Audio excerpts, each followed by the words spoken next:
жүрек кармагандар, жүрек оорулар орозо кармаганга болбойт имиш.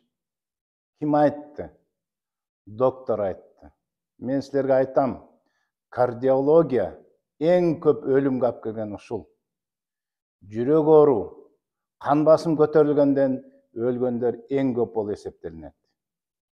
Жанагы айтып аткан жүрөккө зыян кылган жировая бляшка, стенокардия дегендер сосудтун ичинде эмес.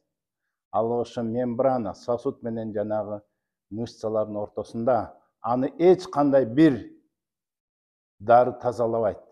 Ачка болуу менен гана тазаланат. Жана сосуддар күчтөнөт. Андыктан кайра тескери пайда. Кан басымыңар нормасына келет. Ашказанында язва, гастрити барлар болбойт имиш. Болбойт деген ким десе, врачтар. Врачтар туура эмес айтат. Акылы астар айтат. Орозону кармабаган, орозону жактырбагандар айтат. А мен айтам, себеби эмне десе, жанагындай өт ашказанына барып, жанагы язваны, гастритти коскойт имиш. Өт барбайт. Ал чыгат, тамак барганда, майлуу тамак барганда гана өт бөлүнүп чыгат.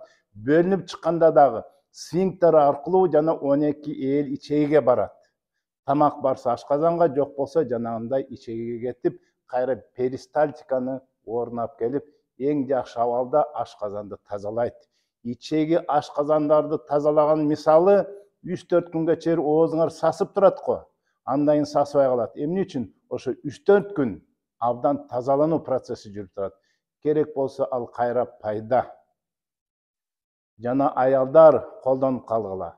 Гормондук өзгөрүүлөр, силердин хайызыңардын циклынын өзгөрүшү бардыгы нормасына келет. Боюнда барлары дагы кыйналбасаңар, кармаса болот деп келет. Кимге болбойт? Жанагындай операция болуп, кайсы бир органын кесип алган, же имплантация кылган ооруларга азастан өзүнө келиш үчүн болбойт деп айтылат, иммунитети көтөрүлгөнчө. Ооба, жана өтө кары адамдар, тамак ичпесе калтырап, алсыз болуп калгандарга кармабаса болот. Алар дагы кийин мүмкүнчүлүк болсо кармап, же болбосо жана штрафын төлөсө жакшыраак деп келет.